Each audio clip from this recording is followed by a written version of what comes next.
രണ്ടാം വർഷ higher secondary vocational higher secondary പരീക്ഷകളുടെ ഫലം പ്രഖ്യാപിച്ചു. 3,70,642 കുട്ടികൾ പരീക്ഷ എഴുതി. 2,88,394 പേർ ഉപരിപഠനത്തിന് യോഗ്യരായി. 77.81 വിജയ ശതമാനം. സർക്കാർ സ്കൂളുകളിൽ 73.23% വിജയം. 78.69 കഴിഞ്ഞ വർഷത്തെ വിജയ ശതമാനം. 0.88% കുറവ് വന്നത്. 30,145 വിദ്യാർത്ഥികൾ മുഴുവൻ വിഷയങ്ങളിലും എ+ നേടി. വിജയ ശതമാനം കുറവ് കാസർഗോഡ് ജില്ലയിലാണ്.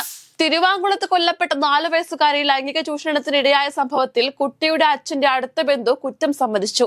ഇന്നലെ നടത്തിയ ചോദ്യം ചെയ്യലിലാണ് ഇയാൾ കുറ്റം സമ്മതിച്ചത്. തുടർന്ന് പോലീസ് അറസ്റ്റ് രേഖപ്പെടുത്തി. കുട്ടിയെ ഇയാൾ നിരന്തരം പീഡിപ്പിച്ചിരുന്നതായാണ് വിവരം. HOSCയിലെ കരാർ ജീവനക്കാരനായിരുന്ന പ്രതിയെ INTUC പുറത്താക്കി. ഹിന്ദു ഐക്യവേദി നേതാവ് KP ശശികലയുടെ അധിക്ഷേപ പരാമർശത്തിനെതിരെ പ്രതികരിച്ച റാപ്പർ വേടൻ. നിങ്ങൾ എന്തെങ്കിലും ഒരു കാര്യം മാത്രം ചെയ്താൽ മതിയെന്ന ധാർഷ്ട്യമാണ് സംഘപരിവാറിനെന്ന് വേടൻ പറഞ്ഞു. താൻ റാപ്പ് പാടും, പറ്റുമായിരുന്നുവെങ്കിൽ ഗസലും പാടിയേനെ. ക്ലാസിക് പാടാനുള്ള തൊണ്ട ഇല്ലാതായിപ്പോയി, അല്ലെങ്കിൽ അതും പാടുമായിരുന്നുവെന്നും വേടൻ മാധ്യമങ്ങളോട് പ്രതികരിച്ചു. മലപ്പുറം വളാഞ്ചേരിയിൽ യുവതിക്ക് നിപ്പ ബാധിച്ചതിനെ തുടർന്ന് ഏർപ്പെടുത്തിയ നിയന്ത്രണങ്ങളും കണ്ടെയ്ൻമെന്റ് സോണുകളും പിൻവലിച്ചു. കൂടുതൽ പേർക്ക് നിപ്പ ബാധിക്കാത്ത സാഹചര്യത്തിലാണ് നിയന്ത്രണങ്ങൾ പിൻവലിച്ച് ജില്ലാ കളക്ടർ ഉത്തരവിറക്കിയത്. വളാഞ്ചേരി മുനിസിപ്പാലിറ്റി 2ാം വാർഡിലാണ് രോഗം സ്ഥിരീകരിച്ചത്.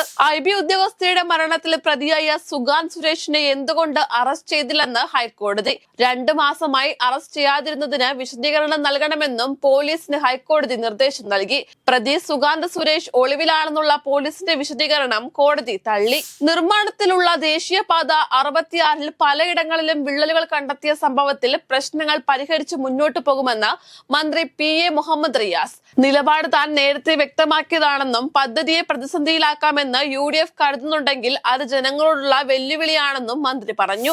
കൊല്ലത്ത് ഛർദിയെ തുടർന്ന് ആശുപത്രിയിൽ പ്രവേശിപ്പിച്ച സ്വകാര്യ ബാങ്ക് ജീവനക്കാരി മരിച്ചു. കൊല്ലം കവനാട് മണിയത്ത് മുക്കുമുള്ളിക്കാട്ടിൽ ശ്യാംകുമാറിന്റെ ഭാര്യ ദീപ്തി പ്രഭയാണ് മരിച്ചത്. കഴിഞ്ഞ ദിവസം ചൂരമീൻ കറിവെച്ച് കഴിച്ചതിന് പിന്നാലെ ദീപ്തി പ്രഭയ്ക്കും ഭർത്താവിനും മകനും ശാരീരിക അസ്വസ്ഥതകൾ ഉണ്ടായിരുന്നു. ഭക്ഷ്യവിഷബാധയാണോ മരണകാരണമെന്നാണ് സംശയം.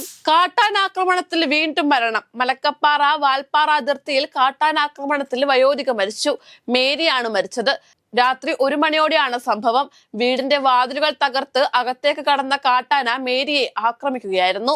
സംസ്ഥാനത്ത് പ്രഖ്യാപിച്ച മഴ മുന്നറിയിപ്പിൽ മാറ്റം. 12 ജില്ലകളിലാണ് പുതുതായി യെല്ലോ അലർട്ട് പ്രഖ്യാപിച്ചത്. തിരുവനന്തപുരം, കൊല്ലം ഒഴികെ ബാക്കി എല്ലാ ജില്ലകളിലുമാണ് യെല്ലോ അലർട്ട് പ്രഖ്യാപിച്ചിരിക്കുന്നത്. ഇസ്ലാം മതം പിന്തുടരുന്നവർക്ക് മാത്രമായി വഖഫ് പരിമിതപ്പെടുത്തിയെന്ന നിരീക്ഷണവുമായി സുപ്രീം കോടതി. എന്നാൽ വഖഫ് ഭേദഗതി നിയമത്തിൽ ഭരണഘടനാ വിരുദ്ധതയില്ലെന്ന് കേന്ദ്ര സർക്കാർ സുപ്രീം കോടതിയിൽ വാദിച്ചു. നിയമം സ്റ്റേ ചെയ്യണമെന്ന ആവശ്യത്തിന് അടിസ്ഥാനമില്ലെന്നും കേന്ദ്ര സർക്കാർ പറഞ്ഞു. അമേരിക്കയിലെ വാഷിംഗ്ടണിൽ ജൂത മ്യൂസിയത്തിൽ അജ്ഞാതന്റെ വെടിവെപ്പിൽ 2 ഇസ്രായേൽ എംബസി ഉദ്യോഗസ്ഥർ കൊല്ലപ്പെട്ടു.